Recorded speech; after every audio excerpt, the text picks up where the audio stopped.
আসসালামু আলাইকুম গাইস, আশা করি তোমরা সবাই ভালো আছো। আলহামদুলিল্লাহ আমিও তোমাদের দয়ায় ভালো আছি। প্রতিদিনের মতন আজকেও তোমাদের মাঝে রান্নার ভিডিও নিয়ে আসছি। আজকে লোটটা শুটকি বোনা করব।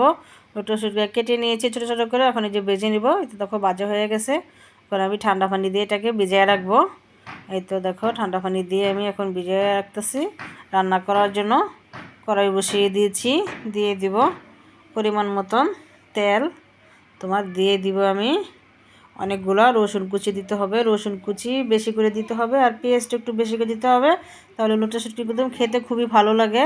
তো দেখো রসুন কুচি আর পেঁয়াজ কুচি দিয়ে এখন আমি একটু হালকা করে ভেজে নিব। তারপরে দিয়ে দেবো শুটকিগুলোকে আমি ধুয়ে আগে থেকে পরিষ্কার করে রেখেছি। শুটকিগুলোকে কমপক্ষে 5 মিনিট ভেজে নিবে। শুটকিটা এভাবে করে ভেজে নিলে কিন্তু খেতে কিন্তু খুবই খুবই টেস্ট হবে, খুবই ভালো লাগবে। তোমরা যারা শুটকি খাও না কিংবা পছন্দ করো না, তারাও এভাবে করে খেয়ে দেখো, ইনশাল্লাহ অনেক অনেক ভালো লাগবে। এখন দিয়ে দিব একটু আদা রসুনের পেস্ট। তোমার আদা রসুনের পেস্টটা দিলে কি যারা খেতে পারো না তাদের জন্য আর কি, মানে গ্রানটা খুবই কম থাকবে। শেষের দিকে আবার যদি ধনিয়া পাতা দিব, দিলে তাহলে মনে করো যারা খেতে পারো না আর কি তাদের জন্য, তাহলে গ্রানটা তেমন একটা থাকবে না, হালকা থাকবে, খেতে পারবে। দেখো ভাজা হয়ে গেছে। আমি দিয়ে দিচ্ছি অল্প করে পানি, দিয়ে দিচ্ছি 2 চামচ মরিচের ফাঁকি, 1 চামচ হলুদের ফাঁকি, পরিমাণ মতন লবণ দিয়ে একদম এটাকে ভালো মতন কষিয়ে নিব। কষিয়ে অল্প করে আবার জলের পানি দিয়ে দিব, কারণ এটা জল থাকবে না, একদম ভাজা ভাজা হবে।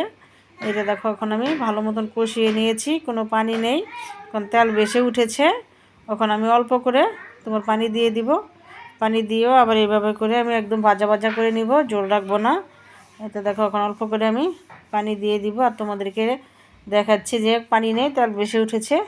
এই তো পানি দিয়ে দিচ্ছি, পানিটা দিয়েও আবার নেড়ে চেড়ে দিচ্ছি। এই তো নেড়ে চেড়ে দেখো দিয়েছি। শুটকিটা কিন্তু পানি নেই, এই যে তোমাদেরকে আমি আবারও দেখাচ্ছি, কোনো পানি নেই, তেল বেশি উঠেছে। এখন আমি দিয়ে দিব ধনিয়া পাতা কুচি।